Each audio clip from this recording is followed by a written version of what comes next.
Shalom, pemirsa Mimbar Kristen Kementerian Agama Republik Indonesia dimanapun saudara berada.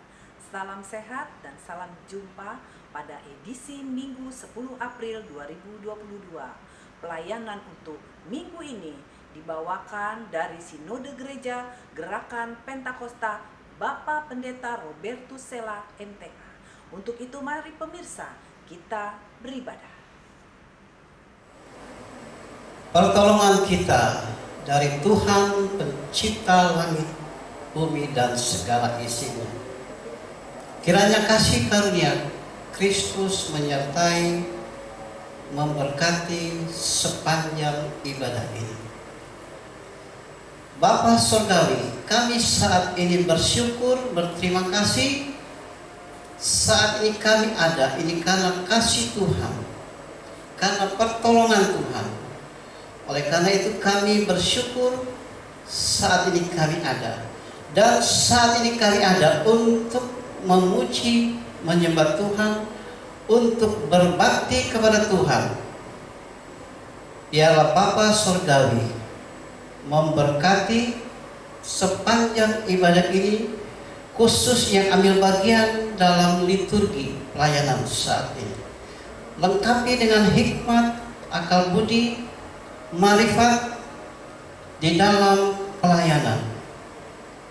Terima kasih untuk kesempatan kami dalam memuji, menyembah, beribadah kepada Tuhan. Kami serahkan ibadah ini dari awal sampai pada akhirnya dalam nama Tuhan Yesus Kristus. Amin.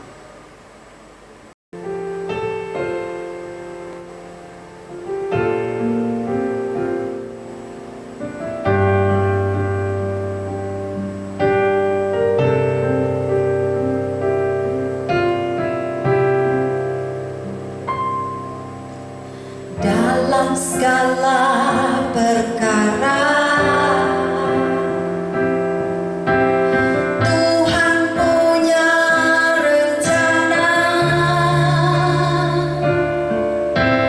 yang lebih besar dari semua yang terpikirkan.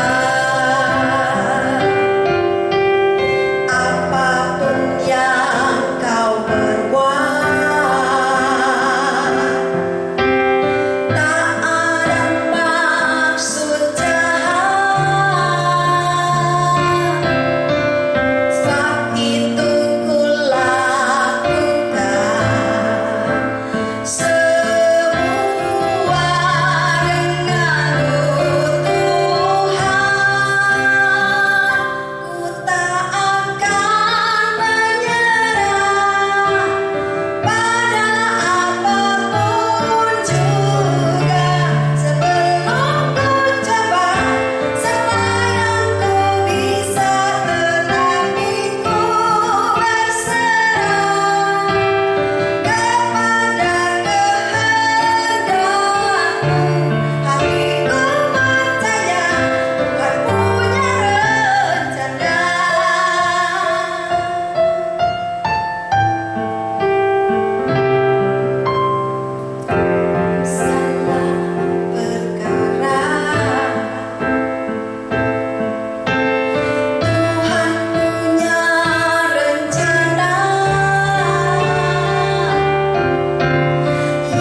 Tuhan, mari kita berdoa.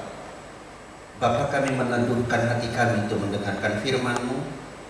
Biarlah firman-Mu boleh tertanam di hati kami dan kami boleh melakukannya dengan sukacita. Kami siap untuk mendengar firman-Mu. Dalam nama Tuhan Yesus kami berdoa. Amin. Selamat pagi Bapak Ibu Saudara yang dikasihi oleh Tuhan. Senang rasanya pada hari ini kita boleh beribadah dan mendengarkan firman Tuhan. Firman Tuhan terambil di dalam Matius pasal yang ke-7 ayat 15 sampai 23. Saya akan membacakannya buat kita semua. Judul perikop, hal pengajaran sesat.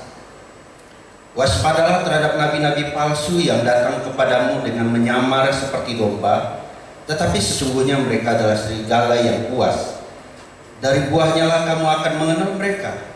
Dapatkah orang memetik buah anggur dari semak duri atau buah ara dari rumput duri? Demikianlah setiap pohon yang baik menghasilkan buah yang baik, sedang pohon yang tidak baik menghasilkan buah yang tidak baik. Tidak mungkin pohon yang baik itu menghasilkan buah yang tidak baik, atau pohon yang tidak baik itu menghasilkan buah yang baik. Dan setiap pohon yang tidak menghasilkan buah yang baik pasti ditebang dan dibuang ke dalam api. Jadi dari buahnya lah kamu akan mengenal mereka. Bukan setiap orang yang berseru kepadaku Tuhan, Tuhan akan masuk ke dalam kerajaan sorga, melainkan dia yang melakukan kehendak Bapakku yang di sorga. Pada hari terakhir banyak orang akan berseru kepadaku, Tuhan, Tuhan, bukankah kami membuat demi namamu dan mengusir setan demi namamu dan mengadakan banyak mujizat demi namamu juga? Pada waktu itulah aku akan berterus terang kepada mereka yang berkata, aku tidak mengenal kamu, enyahlah daripadaku, kamu sekalian pembuat kejahatan. Berbahagialah setiap kita yang membaca, merenungkan, menyimpan dan melakukan firman Tuhan dalam kehidupan sehari-hari. Tema khotbah saya pada hari ini yaitu kekristenan yang hampa. Bapak Ibu Saudara yang dikasihi oleh Tuhan, ada satu survei yang dilakukan oleh George Barna. Ada 66% orang Kristen zaman sekarang menolak absolut moral truth atau moral absolut yang ada. Dan yang menjadi pertanyaan saudara-saudara atau yang menjadi prihatin kita, mereka-mereka yang menolak absolut moral truth ini kebanyakan adalah generasi muda, yaitu kurang lebih umur 18 sampai 25 tahun. Kekristenan zaman sekarang seperti George Barna katakan adalah kekristenan atau gereja menjadi seperti dunia. Tidak ada perbedaan kelihatannya antara gereja dengan dunia. John Stott mengatakan bahwa memang gereja menjadi luar biasa, banyak dan besar, namun banyak yang dangkal. Saudara, ini membuktikan bahwa ada aktivitas ibadah, ada aktivitas kegiatan, dan bahkan gereja banyak yang besar, banyak gereja yang kelihatan luar biasa. Tapi saudara-saudara yang kita lihat, ternyata mereka memahami kekristenan begitu dangkal. Bapak Ibu Saudara yang dikasihi oleh Tuhan Yesus, hari ini tentang teks yang kita baca dari Matius pasal 7 ayat 15 sampai 23. Kita melihat di sana minimal ada 3 ciri saudara kekristenan yang hampa yang dapat kita lihat dari teks Matius 7 ayat 15 sampai 23. Yang pertama saudara-saudara, bahwa kekristenan yang hampa cirinya adalah punya jabatan tapi tanpa panggilan. Di sana jelas ayat 15 berkata, waspadalah terhadap nabi-nabi palsu yang datang kepadamu dengan menyamar seperti domba dan sebagainya. Nabi-nabi merupakan salah satu jabatan di dalam kekristenan. Nabi-nabi merupakan salah satu hamba Tuhan yang terlibat dalam pelayanan. Tapi saudara-saudara, Alkitab memberitahu kepada kita Tuhan Yesus memberitahu kepada kita, ternyata mereka adalah palsu, nabi-nabi palsu yang menyamar seperti domba, tetapi sesungguhnya mereka adalah binatang buas. Tidak sedikit kita melihat, saudara, banyak sekali di dalam kekristenan kita melihat bahwa tidak sedikit orang-orang Kristen yang terjebak dengan penampilan luar, dengan yang kelihatannya hebat. Mereka terbius, tapi ternyata saudara-saudara, apa yang ditampilkan, apa yang diajarkan, apa yang disampaikan tidak sesuai dengan kebenaran firman Tuhan. Mereka kelihatan mengajarkan firman Tuhan sepertinya, tapi mereka mengajarkan bukan dari prinsip kebenaran firman Tuhan.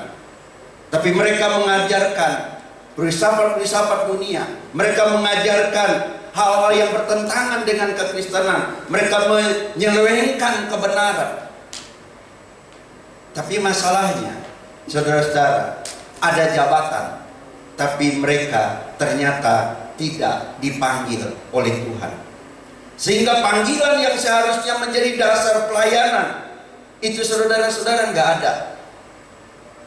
Survei yang menarik, saudara, ternyata saudara di Indonesia atau di seluruh dunia ini, saudara, gereja buka di mana-mana, hamba Tuhan banyak, sekolah teologi banyak, dan sebagainya. Tapi apakah yang diajarkan firman Tuhan?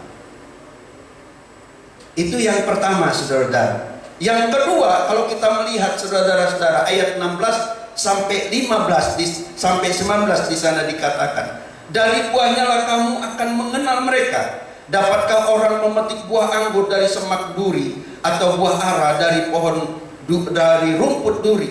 Sampai ayat 19. Kalau kita melihat di sana, saudara-saudara, kekristenan yang hampa yang kedua yaitu melayani tanpa pertobatan. Melayani tapi nggak bertobat. Jelas di sana buah-buahnya nggak kelihatan. Seharusnya sebagai orang percaya, seharusnya sebagai pelayan Tuhan, harus ada buah yang baik yang dihasilkan. Tapi ternyata, saudara, buah yang tidak baik justru dihasilkan. Tantangan gereja saat ini adalah bagaimana orang-orang percaya, bagaimana hamba-hamba Tuhan seharusnya menghasilkan buah yang baik. Kita dipanggil di negara ini untuk menjadi contoh dan teladan. Kita dipanggil, kita ada di negara Republik Indonesia sebagai bagian dari Republik Indonesia ini. Kita seharusnya menghasilkan buah-buah yang baik. Tapi menarik, tidak sedikit orang Kristen, saudara, atau hamba Tuhan, ada kegiatan aktivitas pelayanan, tapi pelayanan tanpa pertobatan. Tidak ada pengajaran yang baik, yang benar dari firman Tuhan. Hilangnya Injil dalam gereja dan diganti dengan new psychology. Hilangnya kekudusan di dalam gereja, adanya kompromi. Ibadah yang sejati dalam gereja diganti dengan hiburan, entertain. Itu yang terjadi, saudara-saudara. Melayani tapi tanpa pertobatan. Kekudusan dalam gereja sudah tidak ada. Ibadah yang sejati dalam gereja diganti dengan entertain, hiburan. Itu yang kedua, saudara-saudara. Kekristenan yang hampa. Yang pertama, jabatan tanpa panggilan, melayani tanpa pertobatan. Dan yang ketiga, saudara-saudara, ayat 21 sampai 23. Bukan setiap orang yang berseru kepadaku, Tuhan, Tuhan, akan masuk ke dalam kerajaan sorga, melainkan dia yang melakukan kehendak Bapakku yang di sorga. Pada hari terakhir banyak orang akan berseru kepadaku, Tuhan, Tuhan, bukankah kami bernubuat demi namamu, dan mengusir setan demi namamu, dan mengadakan banyak mujizat demi namamu? Juga pada waktu itulah aku akan berterus terang kepada mereka dan berkata, aku tidak pernah mengenal kamu. Enyahlah daripadaku kamu sekalian pembuat kejahatan. Kekristenan yang hampa, saudara-saudara, ciri yang ketiga yaitu pengakuan tanpa relasi. Mengaku percayai Tuhan, mengaku orang Kristen, mengaku melayani Tuhan, tapi tidak ada relasi dengan Tuhan. Tuhan tidak mengenal dia. Karena apa yang dilakukan ternyata tidak sesuai dengan panggilannya, tidak sesuai dengan identitasnya. Tuhan tidak mengenal dia. Tuhan hanya dijadikan alat untuk mencapai tujuannya. Pemanggilan nama Tuhan, pengakuan adanya Tuhan hanya dipakai untuk mencapai tujuannya. Tujuan pribadi, ambisi pribadi, lain sebagainya. Itu yang terjadi, saudara. Maka kata Tuhan di sini, enyahlah kamu, aku tidak mengenal kamu. Mengaku percaya Yesus, mengaku pelayan Tuhan, mengaku orang gereja, mengaku melayani Tuhan, tapi Tuhan tidak kenal. Kekristenan tanpa pertobatan adalah kekristenan. Ciri yang ketiga, pengakuan tanpa relasi. Yesus berkata dalam Yohanes pasal 15 bahwa seharusnya setiap kita itu adalah ranting yang menempel pada pokok anggur, yaitu Yesus, supaya aliran dari makanan atau aliran dari nutrisi-nutrisi dari pokok anggur itu bisa disalurkan dan menghasilkan buah yang baik dan lebat. Tapi saudara, sangat miris kita melihat apa yang disampaikan oleh Tuhan Yesus dalam khotbah di bukit tentang fakta ada orang yang melakukan mujizat, ada orang yang memanggil nama Tuhan, ada orang yang mengaku orang Kristen, tapi ternyata tidak memiliki relasi dengan Tuhan. Itu saudara-saudara berkenaan dengan firman Tuhan, renungan firman Tuhan hari ini. Kekristenan yang hampa itu minimal ada 3 ciri. Yang pertama, saudara-saudara, di sana dikatakan jabatan, memiliki jabatan tapi tanpa panggilan. Yang kedua, melayani tanpa pertobatan. Dan yang ketiga adalah pengakuan relasi. Mari kita berdoa. Terpujilah Engkau Allah kami yang Maha Kudus, Allah yang berkuasa, pencipta langit dan bumi, yang terus beranugerah dalam hidup kami, di mana kasih setiamu selalu baru dalam hidup kami. Engkau Allah yang selalu menyertai dan memelihara kami. Dan kami meresponi setiap anugerah-Mu dengan kami bersyukur kepada Tuhan.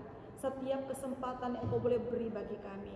Dan saat ini kami berdoa secara khusus untuk gereja-gereja-Mu yang Engkau hadirkan di tanah air Indonesia. Kami percaya gereja ini dihadirkan, Engkau punya tujuan di dalamnya. Engkau mau supaya gereja-Mu boleh menjadi alat di tangan Tuhan, bersaksi dan menjadi berkat. Oleh karena itu Tuhan, kami berdoa untuk setiap hamba-hamba Tuhan, semua pendeta, para penginjil, para pendoa, pengajar-pengajar, Engkau yang sudah memanggil mereka, Engkau yang sudah memilih mereka, dan Engkau pula yang berjanji akan menyertai mereka dan memperlengkapi mereka, sehingga mereka boleh melaksanakan panggilan pelayanan sesuai dengan kehendak Tuhan. Terpujilah Engkau Tuhan.